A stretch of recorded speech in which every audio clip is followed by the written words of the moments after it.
I remember when I started to study flamenco, I used to ask everyone questions like, what is the most important thing to do? What is the most important thing to learn? What should I do to learn better and faster? What should I do to better understand flamenco? What advice can you give me? And the most common answer was, escucha mucho cante. It means listen to cante, to a lot of cante, because it is the basis of everything. And that's definitely very valuable advice, but it's a bit vague, right? Does that mean that I should go on YouTube, for example, and just type Cante Flamenco and listen to anything, to everything I can? It's like telling someone, you want to learn how to drive, go on the highway. Thank you. Anything else? So if you want to listen to cante in a way that enhances your global understanding of flamenco, there are three crucial questions that need answers. Who to listen to, what to listen to, and how to listen.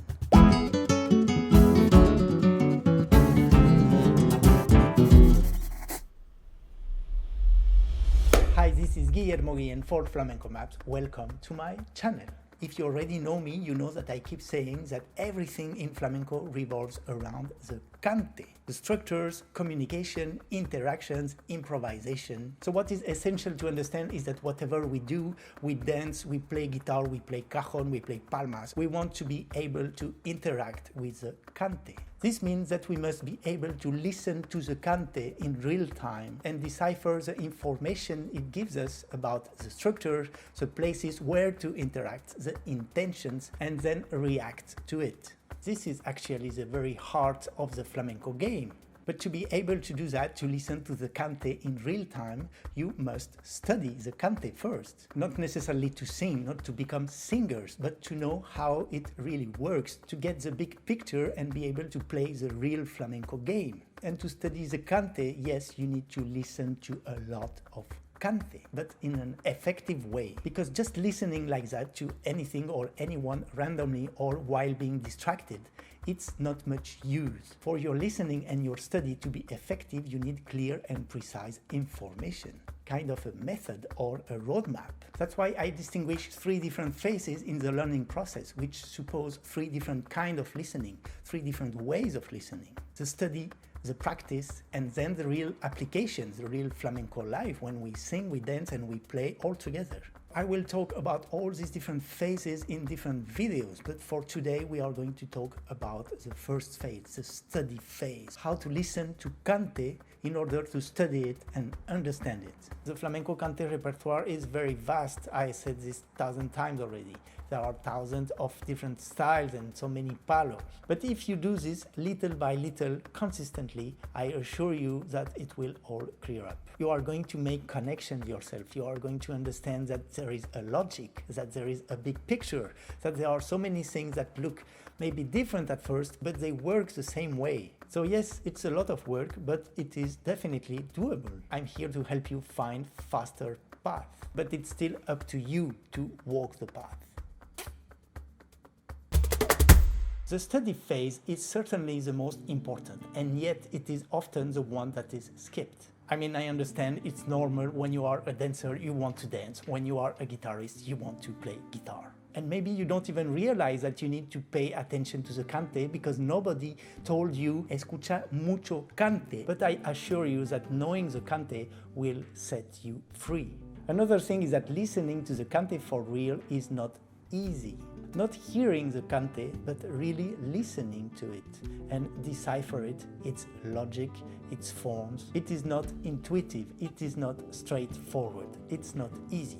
Feeling the music, feeling the cante is fundamental, but flamenco is way too complex to just let your ears and your instincts guide you. So you have to develop a flamenco intuition, what I call a trained intuition. Otherwise you will stay either at a very superficial level of understanding and therefore of capacities of playing the flamenco game, or simply reproduce choreographies or cantes by heart without understanding what you are doing, without really playing the game. And this is the complete opposite of the flamenco spirit. Knowing the cante means know the music itself, but also the sources. Sources are spread in time and space. As you know, flamenco is a vast repertoire made up of palos and styles. This repertoire has been evolving for a very long time in different places thanks to different artists. There are therefore artists and places of reference for each palo and each style. Most palos and styles were formed during the 20th century, and most of them haven't evolved so much since then. What has evolved a lot is the way of interpreting them on the compas, for example, or the way of accompanying them on the guitar or dancing them. We'll talk about that another day. But the cante itself, in its structure and melodic essence, is pretty much the same it was 80 or 100 years ago. When you approach a new palo or a new style, you should go directly to the source, or as close as possible to the source, artists or places. So something that may seem common sense, but sometimes it's not. Where do people sing best por Fandango de Huelva? In Huelva. Where do people sing best por Bulería de Jerez? In Jerez. Which singers are usually better interpreters of cantes de Cádiz? Singers from Cádiz. Who is the most reliable singer to listen to a Malagueña de Chacón? Antonio Chacón. If you want to study La Soleá de Enrique el Mellizo, who should you listen to? Well, here we have a problem because Enrique el Mellizo didn't record anything. We don't know how he used to sing exactly, but some of his disciples recorded, such as Aurelio Sellés, Aurelio de Cádiz, who is a very reliable source. Obviously, today everything is globalized and these local aspects are gradually dissolving. But this idea serves as guidelines. The goal is to have a model, a blueprint, a matrix for each style. This model will serve as a starting point, a point of comparison with all the other versions you will listen to. But you need a first reference. Learn it, memorize it, understand it. Once you have a reference for a style, once you have your own model, your own matrix, you have to listen to as many versions as possible and in many different contexts. Contexts are very important because depending on the context, the rules of the game can change. It's not the same if the singer is singing alone, pa'lante, cante pa'lante, it means without baile, or if he's singing pa'tras, pa baile, with a dancer. The cante is much more formatted, much more squared, much more standardized when it comes to baile. We'll talk about this in other videos, but just know that it's very different if it's cante pa'lante or cante pa baile. And then other contexts. If it's a baile de tablao in improvisation mode, then we'll use the standard traditional forms and styles so that everyone can improvise easily. But if it's an elaborate, choreographed, rehearsed show, then the artist may have made other choices, maybe less improvisable, with very specific arrangements and maybe distorted a bit the forms. And it's perfectly fine, it's just different context. The same thing about cante. On a modern recorded album full of musical arrangements, there will probably be things that deviate from the traditional forms because the artists are in a creative process. They are trying different things. But on older recordings or during a cante concert in a peña flamenca, in a flamenco club in Spain, then you will probably hear very traditional forms, very traditional versions of the cantes. To perceive all these differences that are sometimes very subtle, we have to study the cante. We have to listen very carefully, to pay attention, to focus. When you listen to cante, usually there are so many things going on at the same time. The cante itself, the guitar, the palmas, the compás, the baile. It is therefore necessary first to isolate the cante from all the rest and study it itself. It's not easy to find a singer like this who can just sing for you, nor to find cantes without accompaniment, without guitar, without compás, or without baile. But I mean that we must first focus our listening on the cante only, like only the cante track. If you imagine that you have a multi-track audio, you can just mute all the other tracks and listen only to the cante.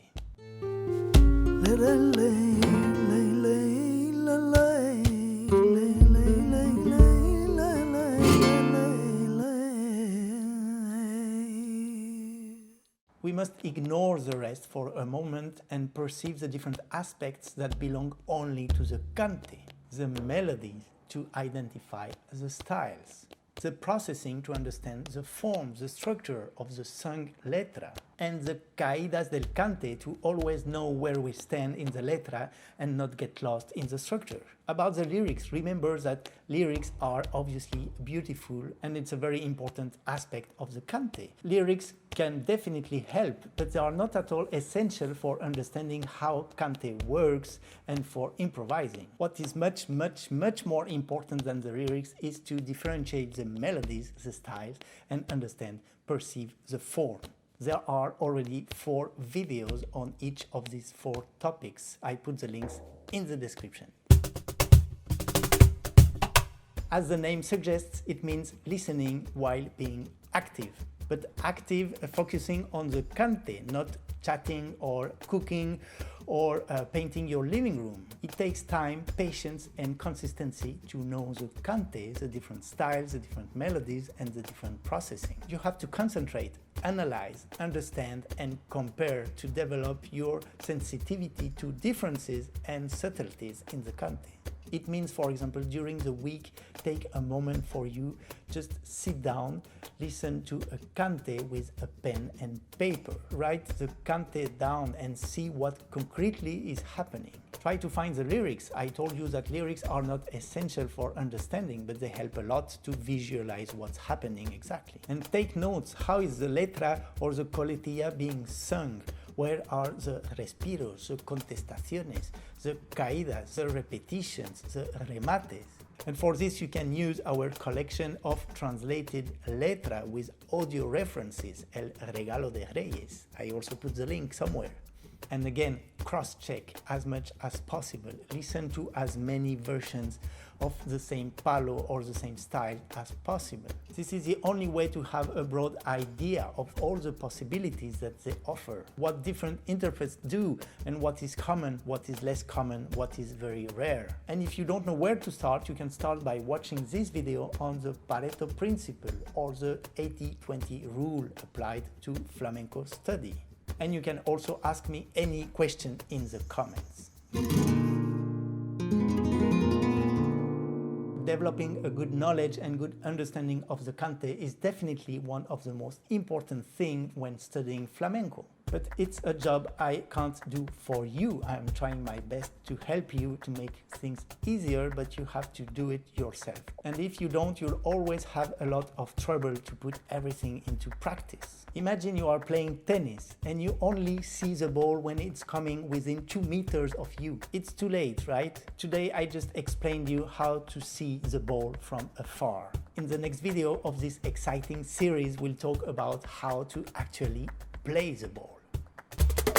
And that's it for today. Thank you so much for watching. I hope it could help. If it helped, you can also help me by liking this video, subscribing to the channel, sharing the video. Please also consider supporting my work on Patreon. I leave the link in the description. And as always, also go and visit flamencomaps.com. There I explain my classes, my courses, and my way of teaching flamenco. I see you there. Till then, don't forget, learn flamenco, make it fun, make it different, make it your own, and escucha mucho cante, es la base de todo.